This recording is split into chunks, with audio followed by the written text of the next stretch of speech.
was the summer after I graduated from college when I found it.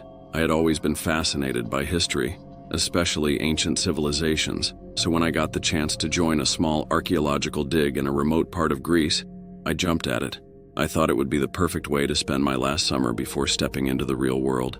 Our dig site was an old, forgotten ruin, not as grand as other ancient sites in Greece. The place had been abandoned for centuries, with only a few crumbling columns and scattered pottery shards to show for it. It seemed like there wasn't much to discover, but one sweltering afternoon, I stumbled upon something that would change everything. I was working alone in a small, overgrown section of the site when I noticed a glint of something metallic, partially buried beneath dirt and moss. I carefully dug around it, my heart pounding with excitement. What I uncovered was a small, intricately carved box made of dark wood and inlaid with silver. The design was ancient, yet it was eerily well preserved, as if it had been waiting for someone to find it. As I held the box, a strange sensation washed over me, a chill that seemed out of place in the oppressive heat. It felt important, like it had been waiting for me. I couldn't resist the urge to open it. Inside, I found a small black stone, smooth and perfectly round, with faint markings etched into its surface. The stone seemed to absorb the light around it, giving off an unsettling aura. I knew I should have taken the relic to the lead archaeologist, but something held me back.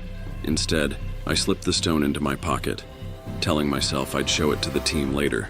But deep down, I knew I wanted to keep it, to learn more about it on my own. That night, as I lay in my tent, I couldn't stop thinking about the stone.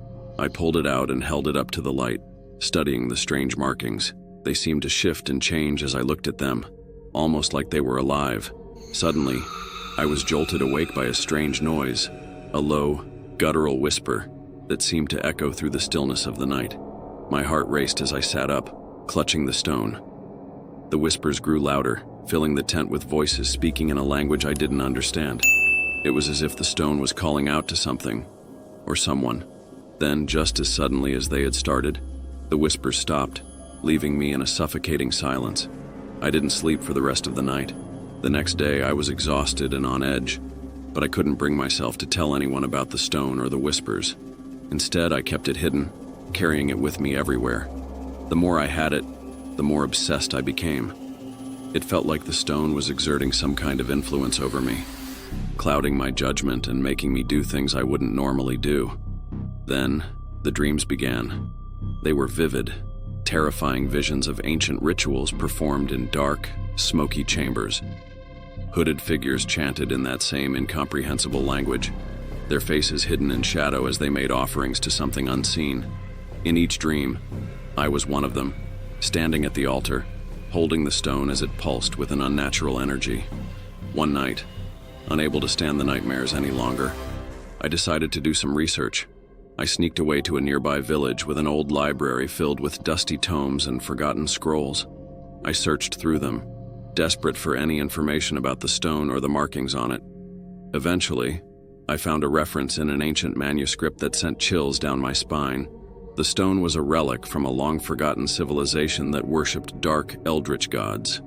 The relic was said to contain the essence of one of these gods, sealed away by ancient priests who feared its power. But over time, the seal had weakened, allowing the malevolent entity to reach out to those who came into contact with the stone. As I read those words, the room seemed to grow colder, and the whispers returned, louder and more insistent than ever. They demanded release, freedom from the prison that had held them for millennia. I knew then that I had to get rid of the stone, but it was too late. It had already taken hold of me, and I couldn't bring myself to let it go. It felt like the relic had become a part of me, its darkness intertwining with my very soul. Desperate and terrified, I fled the dig site, leaving behind everything and everyone I knew. I wandered for days, lost in the wilderness, the stone clutched tightly in my hand. The whispers never ceased, driving me to the brink of madness. In the end, I found myself back at the site of the ancient ruin, drawn there by some unseen force. The air was thick with an unnatural energy, and the ground trembled beneath my feet as I approached the place where I had found the box. With the last of my strength, I threw the stone back into the earth, covering it with dirt and debris. The moment it was buried, the whispers stopped and the air seemed to lighten. I collapsed to the ground, exhausted but relieved. But the relief didn't last long. As I lay there, I heard a low rumbling sound, like something awakening deep within the earth. The ground began to shake violently, and I knew that I had only delayed the inevitable. The relic's power was too great to be contained forever. I left that place and never looked back, but the darkness still lingers within me. The whispers haunt my dreams, reminding me that the stone may be buried, but its influence remains. I've spent years trying to forget, trying to move on, but some things can't be escaped, and some secrets are better left buried.